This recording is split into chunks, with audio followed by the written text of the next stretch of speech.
When I started to write this book, and I just want to mention that Nora O'Donnell wrote the foreword of the book, and the book is endorsed by Ann Sarnoff, who's CEO Asset Management of JP Morgan. Paula Maida endorsed the book as well. And when I talked to Sean, it turned out we didn't know each other. I was in business development also, had a major account. And but we knew so many of the same people. We had both developed relationships. So it brings me back to the relationship story.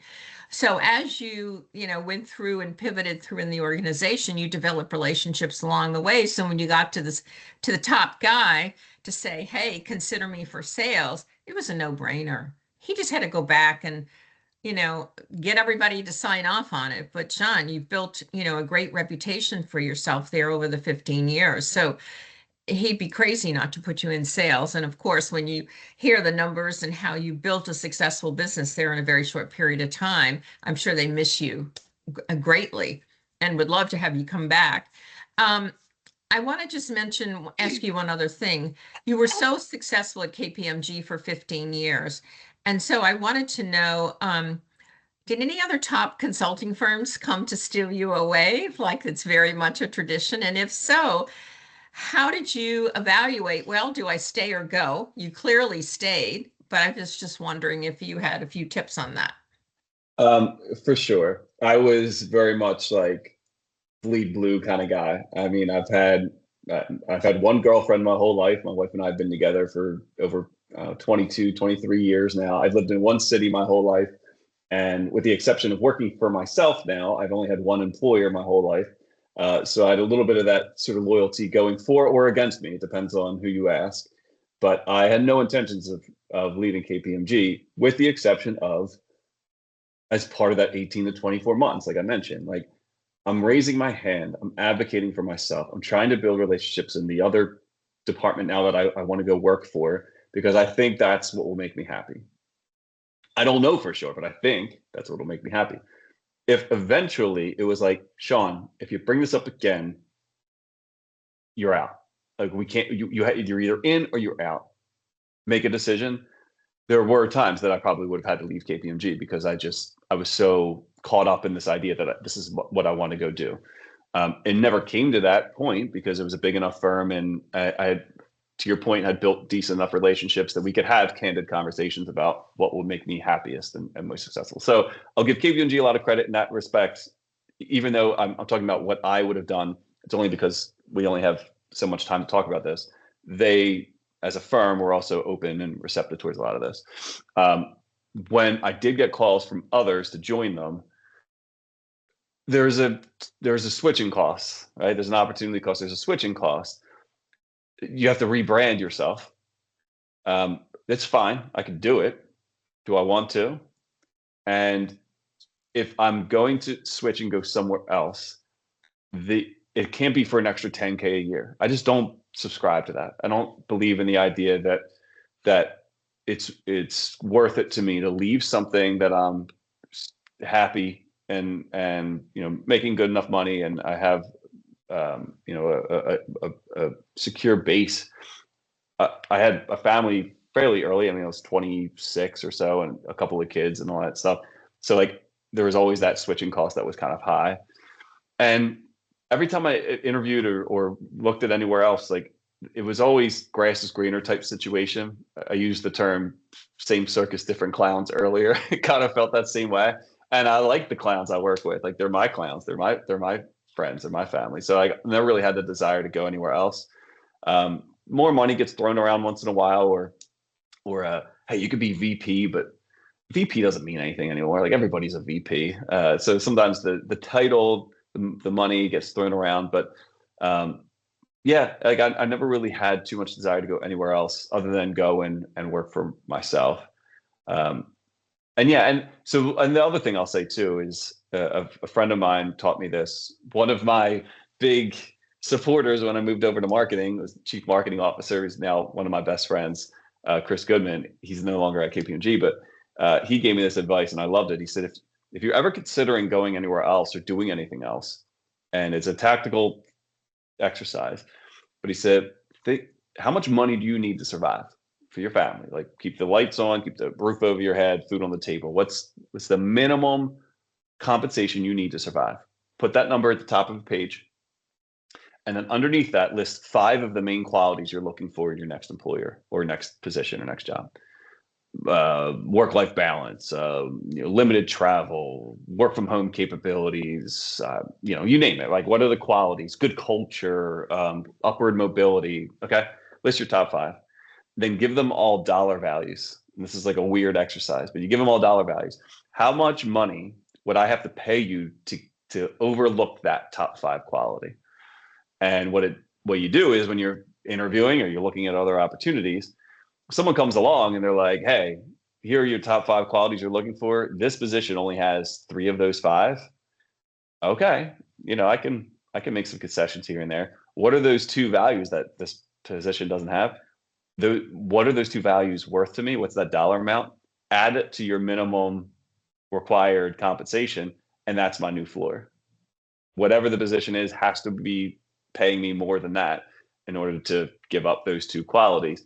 And what it does is it combines the idea of, like, here's what I'm looking for in my next role, position, company, whatever, along with the realization that if someone comes along and offers me $2 million a year, yeah, I'm going to travel 90% of my time if I could set my kids up like for my future. So everyone has a dollar amount there, but it's a cool way of sort of prioritizing what you're looking for. Because and I'll stop talking in a second, I promise. Like, what I see a lot of times when people will call me and be like, hey, like, I'm looking, not happy here. I want to move. I want to do that. And you ask them what they're looking for. They're usually in one of 2 camps. One, they're looking for the world. They're looking for their perfect position. And then what the compensation they're looking for is what they're currently making or more. And I'm like, okay, that's kind of tough, right? Like, you either can get all of these things, or you can get some high paying job that's going to be the same amount that you're making or more, but you have to sort of prioritize a little bit and be realistic. And that's what that exercise, I think, was helpful with me.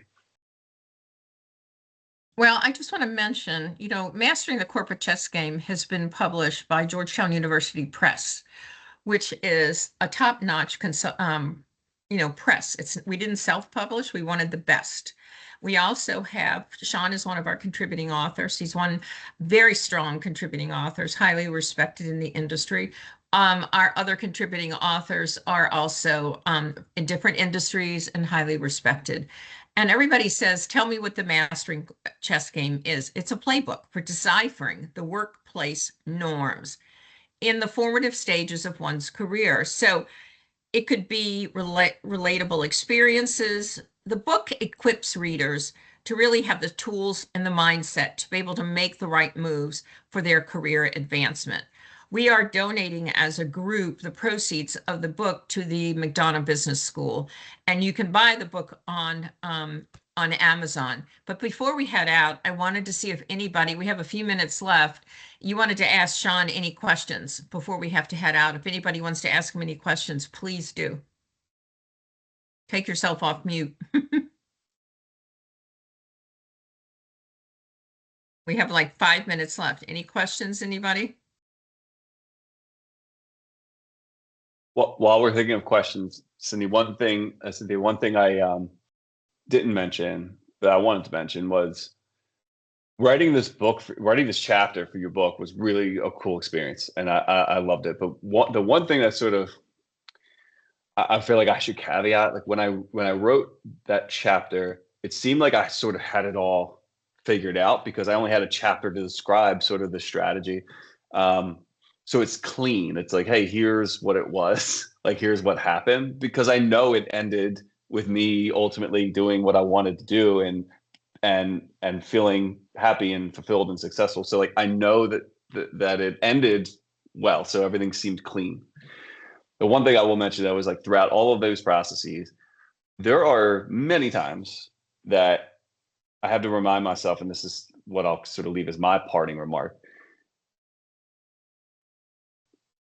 We're never fully confident in, like, the decisions that we make, and it's for a reason. We don't know how they're going to turn out. So the one thing I did always hold true was whenever I made a decision, to leave. And the one in particular was going from business valuation to marketing. That was this door is closing behind you decision. They're like, well, we love you, we'll cheer for you, we will support you any way we can. But once you go over to like, there's no coming back. Like you've made that decision. I'm sure maybe politically I could have tried to figure it out, but it was very much an ultimatum. Hey, you go there. Congratulations. We're really excited for you, but we're backfilling and you're kind of done in the valuation side. Again, I don't want this to sound negative. They were supportive, but it was like all or nothing. So when I made the decision, almost immediately, I was like, oh my God, what the hell did I just do? Right? Like I moved into away from client service delivery, which if the economy tanks again is probably the last to get cut from a funding perspective. And I moved into a role that I think is extremely valuable to the firm. But, you know, on the surface, if you're not billable, you're at more of a risk if the economy doesn't do well, if the firm doesn't do well. So I had all these concerns of like, did I make the right decision? What I'll say is once you make a decision, that was the right decision, period. That no one's with you every second of your life except for you. Like no one knows you more than you know yourself. You are the one who stares back at you in the mirror. You're the one who has your thoughts and so if you made a decision, then that was the right decision. Doesn't mean you can't pivot. Doesn't mean you can't pivot backward. Doesn't mean you can't go make another decision down the road. It just means that's what was right for you at the time. And you jump all in, both feet. I'm in. I'm a marketer now. It's like, I'm a sales guy now. Like that's it. Because I made the decision and that's what I'm doing. Now I'm an entrepreneur because I'm an entrepreneur. Because I made a decision and it was the right decision. Was I scared? Was I nervous? Yeah, but it was the right decision because I made it because it was my decision. And so I tell people like, don't ever look back. You made the decision, be that thing, go all in because that was the right thing to do. You made the decision. So I'll stop reiterating that point, but I think it was really important because you read that chapter, it feels too clean sometimes to me, knowing all the craziness that went into those 13, 15 years. I made the decision every time and I'm like, boom, committed. Oh, Sean, this was great. Thank you so much for your time, and your chapter has been a real asset to the book. And so thank you for taking the time to write it. And I've had a lot of questions as I'm traveling all over the country promoting the book with your chapter and some of the other contributing authors too. But thank you for your time. Thank all of you for joining us. We really appreciate it. And please follow up with us, with Sean or myself, if you have any other questions. Thank you so much for your time. It was great. Bye. Thank you all so much for joining. Thanks, Sean. Thanks, Cynthia. Thank you all.